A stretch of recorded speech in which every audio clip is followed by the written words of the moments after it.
Dankie julle musiekspan. Julle het sommer met die regte lied vir ons afgesluit.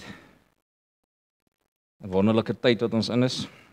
Welkom aan almal wat hier is. Wat vir my so goed is in hierdie tyd, hierdie was eintlik 'n 40 dae van Jesus se lydingstyd. Die versie was my niks so mooi geweest wat sê, toe Jesus besef dis die tyd van sy opvaar, het hy sy oë gerig op Jerusalem. Wat gesê het, Jesus het geweet, hierdie pad wat hy nou stap, is die pad wat hy klaarmaak. En wat vir my die grootste was, en dit is die frustrasie wat Jesus beginne wys het in sy manier hoe hy met sy disippels gepraat het. Want hy het hulle geleer hierdie tyd en hulle kon nie verstaan wie is hy en waartoe is hy op pad nie. En self met Lazarus, waar hy vir hulle gesê het, hy gaan nog nie nou al om vir Lazarus te bid om gesond te word nie, het hy eintlik maar gepraat oor homself, sy voorbereiding, waar sy Vader vir hom wou gewys het aan sy disippels, maar hy is die lewe en hy is die opstanding. En hulle kon dit nie verstaan nie. En vandag is eintlik ons maar Palm Sondag. So eintlik is dit 'n heuglike tyd van sing van sê Hosanna aan die hoogste koning. En hulle het gedink hy word koning. Hy gaan met die Romeine deel en hy gaan koning word van Israel. En toe kom die grootste verraad in sy pad van erge lyding wat daarna volg. En so vanoggend, terwyl ek besig was, het die Here met my gedeel oor, daar was 3 manne in Jesus se tyd tot en met die kruis wat gestoei het met die kruis. Nou baie van ons sê die kruis is klaar en dis reg. Die kruis is klaar. Jesus het daarmee gedeel. Dis sy bloed wat voor die troon lê en dit is ons oorwinning. Maar die kruis is nie vir ons klaar nie. As ons die kruis in ons lewe vergeet, dis wanneer ons verkeerd wandel. Want die kruis is sentraal tot ons elkeen se vlees elke dag. En as ons dit nie opneem en Jesus volg nie, en ons self verloon nie, sal Jesus nooit in ons gestalte vind nie. Want daar kom plekke, en julle gaan sien, gaan vandag probeer, om deur hierdie 3 manne se harte vir julle te wys, dat ons elkeen, soos ons stap met God, het te doen met hierdie 3 plekke. Nou ons weet van Judas, die een wat die geldsakke gedra het, en ons weet van Petrus, wat die stoeigevegte gehad het, wat eintlik maar die sterk een was, en dan was daar net 1 disipel wat by die kruis oorgebly het. So ek gaan hom nou 'n bietjie terugwerk van die kruis af terug na die geldsakke toe, sodat ons 'n bietjie kan verstaan van wat in ons elkeen se harte aangaan. Nou Johannes was die enigste een van die disipels wat oorgebly het by die kruis en waar Jesus met hom gepraat het en vir sy moeder gesê het, hierdie is jou seun, en vir Johannes gesê het, hierdie is jou moeder. So ek gaan daar wegspring. Johannes weet ons wat Jesus se liefdesdisipel, en ek dink hy is die enigste een wat alles oorkom het om daar by die kruis te staan, want die ander het almal weggehardloop. Nadat Jesus gearresteer is en hy aangekla is, was daar nie meer van die ander disipels oor nie. Wat vir my niks so mooi was, en ek wil nog dink, ek gaan nog 'n bietjie 'n preek daar uitwerk, is die Marias wat oorgebly het by die kruis. Daar was 3 Marias wat oorgebly het, en elkeen van hulle het ook 'n baie belangrike rol gespeel. Maar Johannes was die enigste man wat by die kruis was, ten tye van wat Jesus gekruisig was.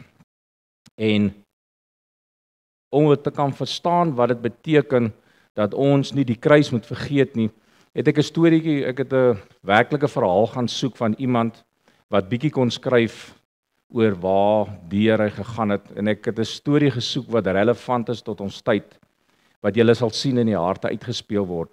Nou hierdie storieetjie is 'n werklike verhaal van 'n vrou. Sy was 15 jaar getroud gewees.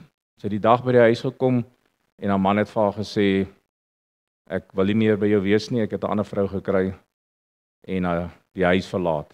En hierdie vrou skryf, sy sê, sy sit in haar kamer, sy 2 kinders wat oor is, en sy huil by die Here, en sy sê, sy het haar lewe gewy aan die Here. Sy het alles gedoen vir hom, hoekom laat hy hierdie pyn in haar lewe toe?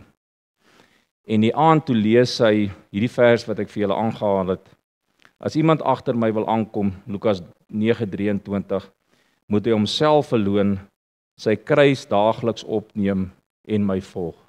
En ek wat hierso staan is, hy sê om jou kruis daagliks opneem en jouself verloon. En wat hierdie vrou sê, sy sê, sy daar besluit, sy kan gekies het om bitter te word, of sy kon na Jesus toe oorleun en sê, ek sal my kruis opneem, te midde van die pyn, en ek sal myself verloon. Sy sê, wat sy besef het, dit gaan nie oor net die pyn wat ek deurgaan as ek die kruis dra nie, dit gaan oor dat ek myself nie meer moet raak sien nie. Nie wat ek dink nie, nie wat ek voel nie, nie wat ek wil doen nie. Ek moet myself verloon, en ek moet Jesus ten volle vertrou, al verstaan ek nie wat besig is om aan te gaan nie. En sy skryf, sy sê, daar was een aand wat haar kinders na haar toe gekom het, 'n kleinste seentjie en vir haar kom sê het, ma, sal ons weer 'n pa in die huis hê? En sy sê, sy kon opreg antwoord, sy weet nie, maar sy weet dat die Here haar sal versorg. En dit is seker een van haar grootste goed wat sy deurgewerk is, om te weet dat die Here sal daarna omsien. Sy gesê, sy kon vir hom gesê het, sy weet nie of hulle ooit weer 'n pa sal hê nie, maar sy vertrou ten volle op Jesus, dat hy vir hulle sal sorg in daai tyd. En sy skryf, na 5 jaar, dis eintlik maar toe sy hierdie getuienis daarvoor, na 5 jaar se verloop, het sy by 'n plek gekom, en ek wil dit net gou hierso vinnig sê, lees hierso. Ek het nie my kruis, ek het nie net 'n kruis gedra nie, ek het Christus gevind op die pad van my lyding. Dis nie net die pynlike pad nie, maar 'n pad van diepe intimiteit met God. Sy het elke dag besluit om haar kruis op te neem, haarself te verloon, nie te dink hoekom dinge gebeur het nie, maar te vertrou dat die Here saam met haar sal stap. En sy sê in daai tyd het sy 'n diepe intimiteit met die Here geleer om saam met hom te kan stap. En dis waaroor die kruis vanoggend gaan is. Die kruis is daar sodat ek myself kan verloon om saam met hom te stap. Ons sien baie keer die kruis, maar ons gooi die kruis weg want ons dink nie die kruis is meer relevant tot ons lewe nie.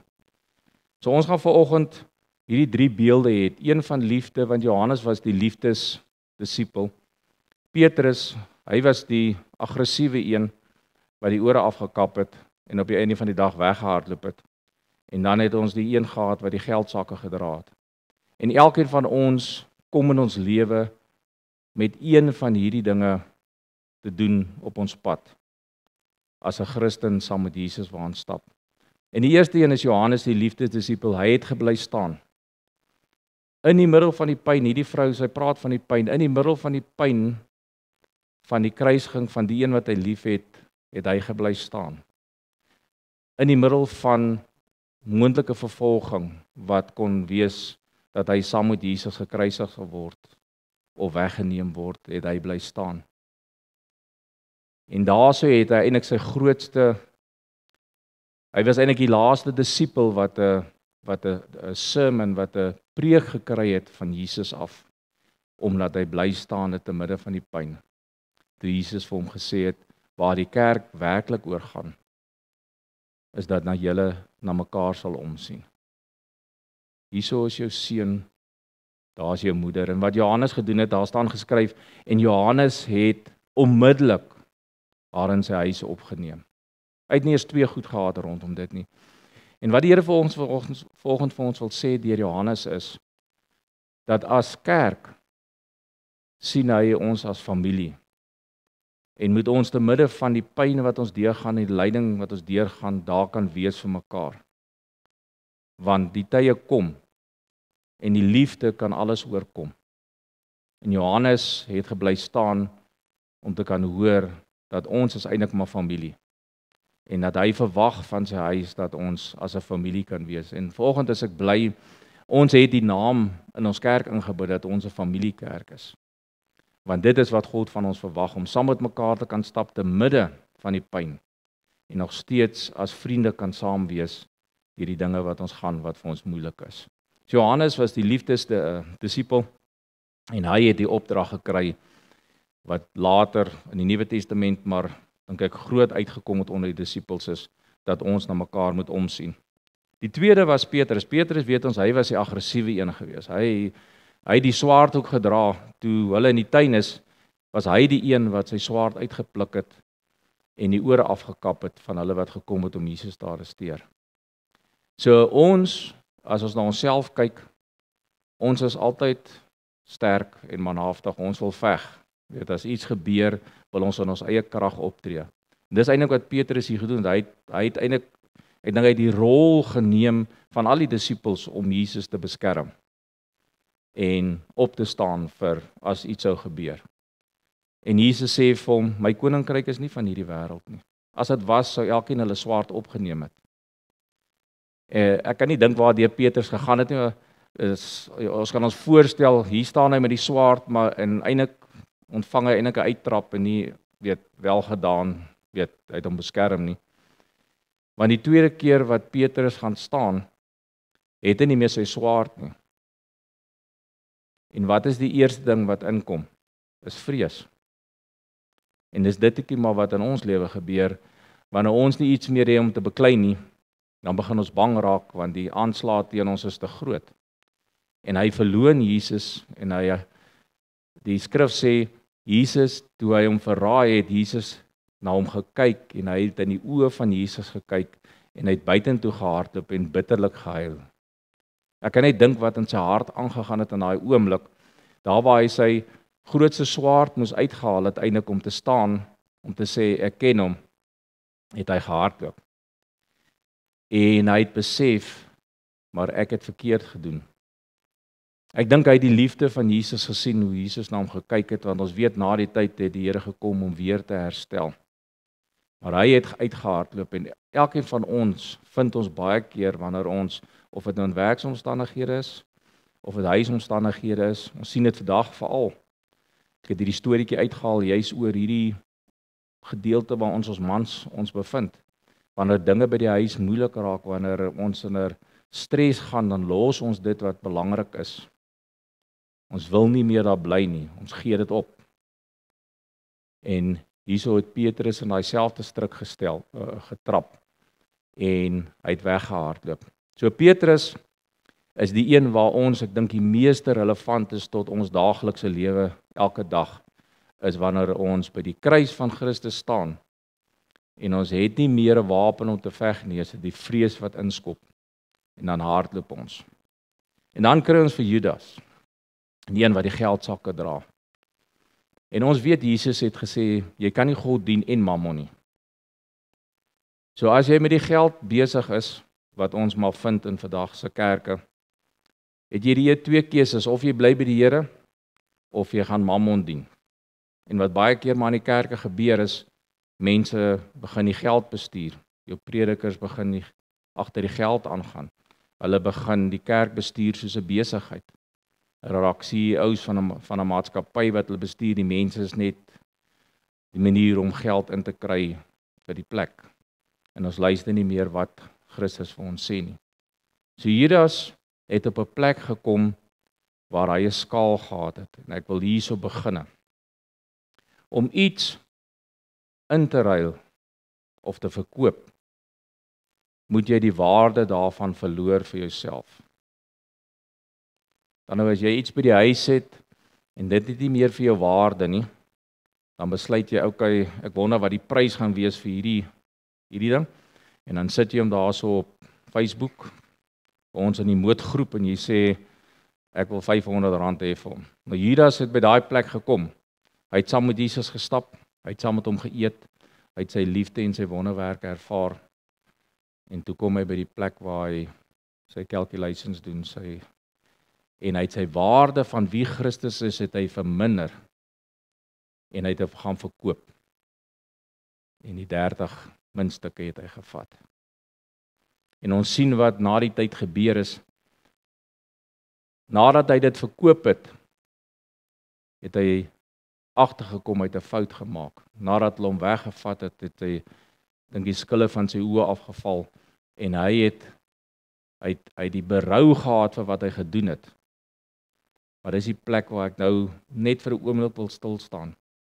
Wanneer jy die waarde verminder het van dit wat vir jou belangrik is die terugkom daarvan verskriklik moeilik. Want Jesus kom na Petrus toe en ek wil hê julle moet hoor, hoe herstel hy vir Petrus? Hy vra vir hom 3 vrae. Het jy my lief? Het jy my lief? Het jy my lief?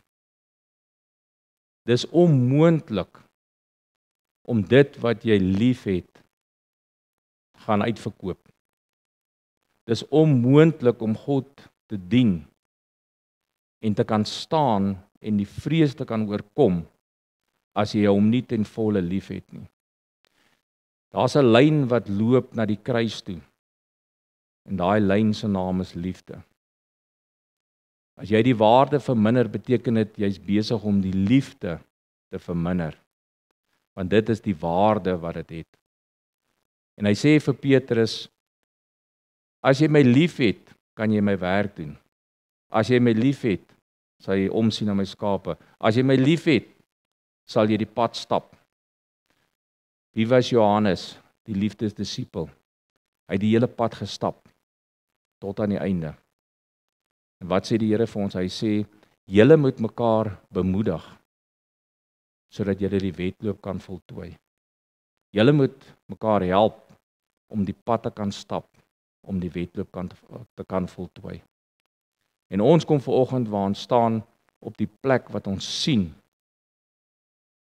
waar ek met my hart is. Is ek 'n Judas? Is ek 'n Petrus? Wat het Petrus anders te gemaak as Judas? Was net die skaal wat hy gehad het. Petrus het gehardloop in vrees, maar hy het nog steeds die Here lief gehad.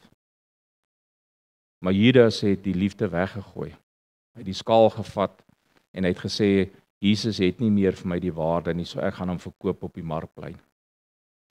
En dis hoekom Judas, ek is seker as hy teruggegaan het, sou die Here met hom gedeel het in liefde. Maar die bitterheid en die pyne goed wat hy gehad het, omdat hy weet, hy het sy dood veroorsaak en hom uitgekoop, het gemaak dat hy selfmoord gepleeg het. En dit is baie keer die plek wat ons vind, wanneer die vyand sê, in Johannes 10:10, hy het gekom om te steel en verwoes en dood te maak.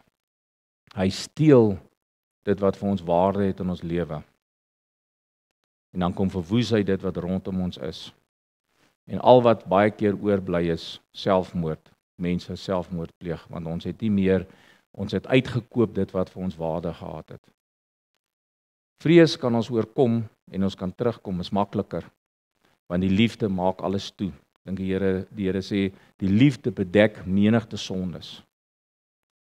En die liefde oorkom alles.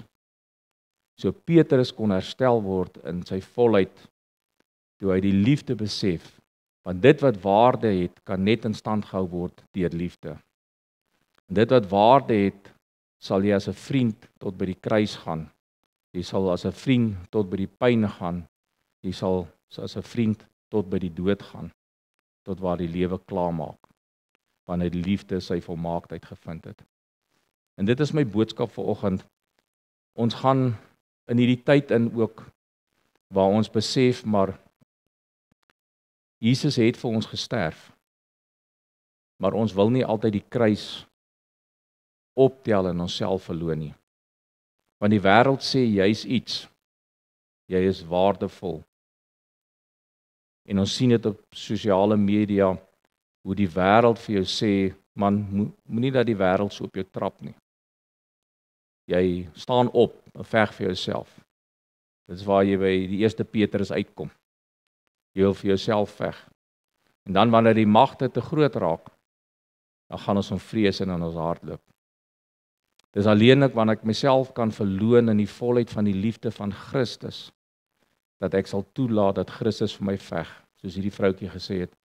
Sy het alles wat vir haar waarde was, het sy aan Christus oorgegee, self haar pyn, en sy toegelaat dat sy saam met Jesus deur hierdie tydperk kan stap. So as jy vanoggend jouself geïdentifiseer het in hierdie hart wat voor die kruis is, en jy voel dat jy jouself voor die Here weer moet regstel om te sê, Here, ek het nie U nie regtig so lief dat ek my hele lewe sal neerlê vir U nie. As dit vanoggend 'n goeie tyd om weer jou hart daar te sit om te sê, ek weet ons gaan in 'n tydperk in van sy kruisiging. Leer my, wys my dat ek uit die volheid van die liefde U so kan lief hê dat ek my hele lewe vir U sal gee. So ek wil hê ons moet ons oë vir 'n oomblik toemaak en net 'n bietjie stil raak voor die Here. Sê vir hom, as jy dit regtig bedoel, dat jy jou volle liefde vir hom gee.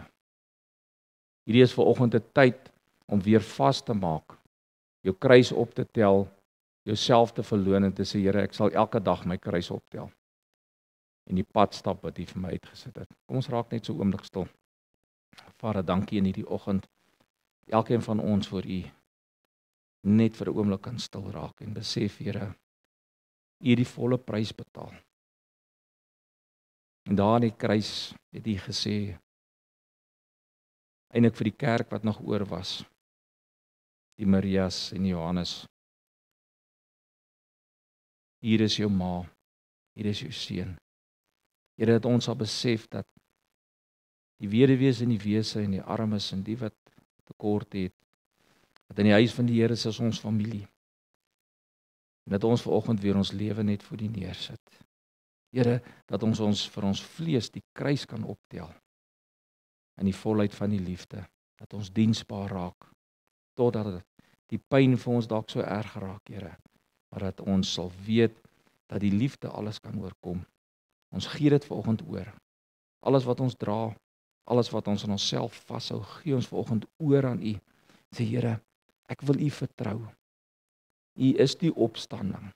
U is die lewe. U is alles wat ons nodig het in hierdie wêreld. En ek wil elke saak wat ek so op my hart dra, waarvoor ek veg vanoggend net aan U oorgee. Sê dankie.